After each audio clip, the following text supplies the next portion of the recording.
Now many of you folks have been asking, which states are providing its residents with $1,000 monthly payments? And am I eligible to receive a fourth stimulus check? In this video, everybody, we'll be discussing the latest and breaking news surrounding your fourth stimulus payment. But first, don't forget to subscribe to my channel and share this video with your friends and family. On this channel, I was provided with the most up-to-date and reliable stimulus check news. So folks, just be sure to subscribe.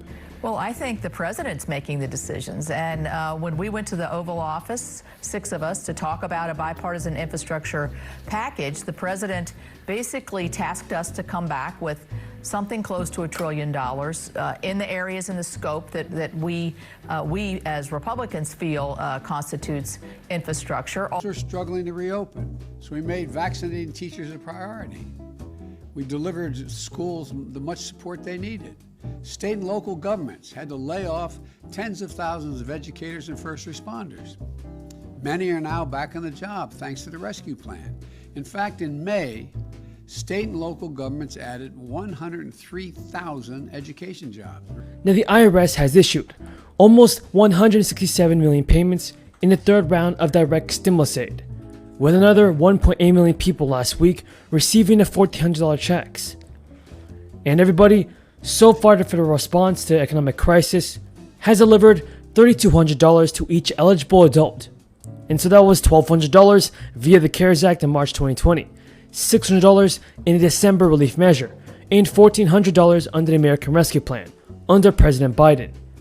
Now folks, according to a recent survey, despite that financial assistance, millions of Americans remain in financial distress, with about 4 in 10 people saying their income remains below its pre-crisis levels.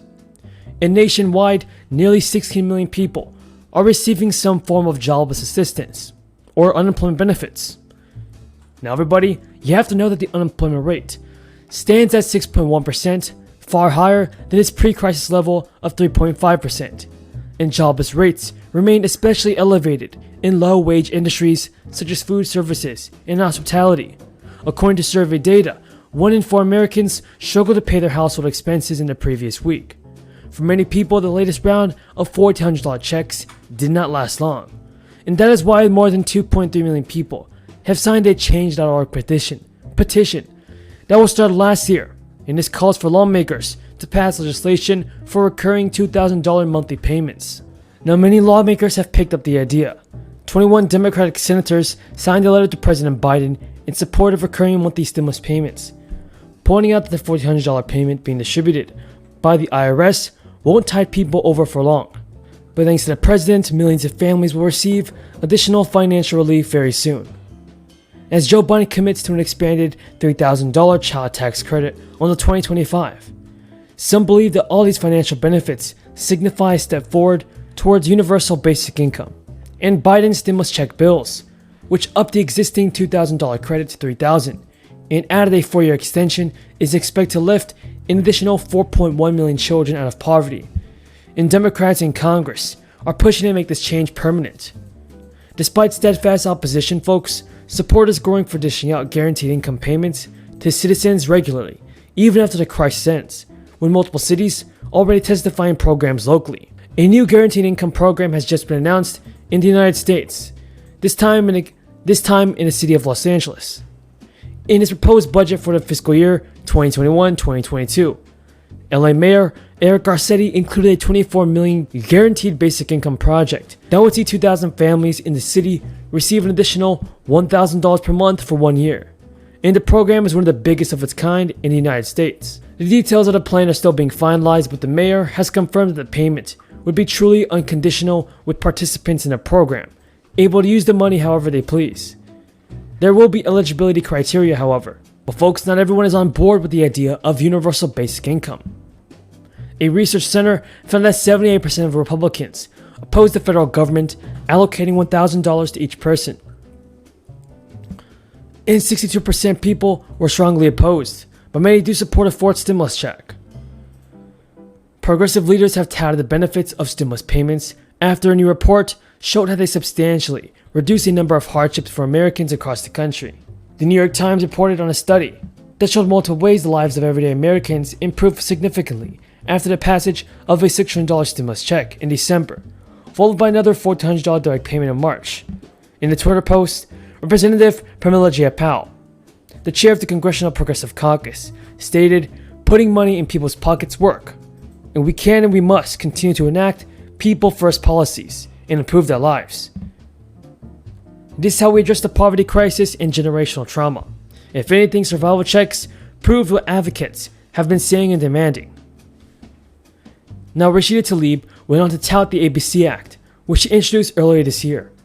In that proposal will provide recurring monthly payments of $2,000 to Americans. Jayapal said that the automatic boost to Communities Act would uplift unbanked and underbanked people whose cost of living has risen but their wages haven't. She said that folks need far more aid to pay their bills, purchase groceries, keep a roof over their heads, and other needs essential to maintaining a quality of life.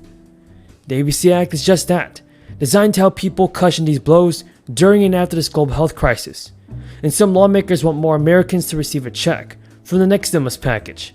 Now don't forget to give this video a like. And when we went to the Oval Office, 6 of us, to talk about a bipartisan infrastructure package, the president basically tasked us to come back with something close to $1 trillion in the areas in the scope that we as Republicans feel constitutes infrastructure. Also, we could spread it over an 8-year period of time, and that's exactly what we've done. And we've got a great basis for this because we just passed a surface transportation bill unanimously out of my committee with Senator Carper as the chairman.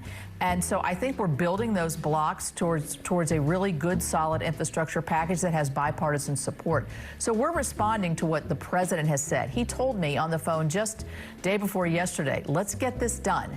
And I think that means that his heart is in this. We have had some back and forth with the staff who've sort of pulled back a little bit, but I think we're smoothing out those edges.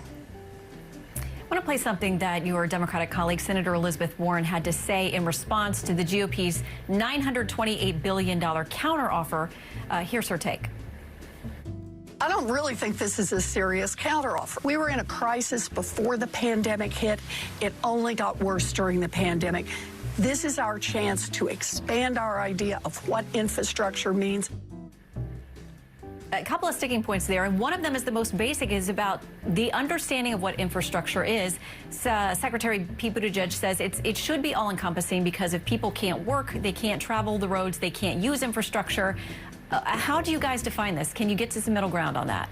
Well, we disagree on the definition of infrastructure, and we've been working with the president to bring it back to the physical core idea of infrastructure that we've worked so well on in the past, whether that's roads and bridges, waterways, ports, lead pipes, transit, airports, and also the new infrastructure, which is we must have everywhere, a broadband.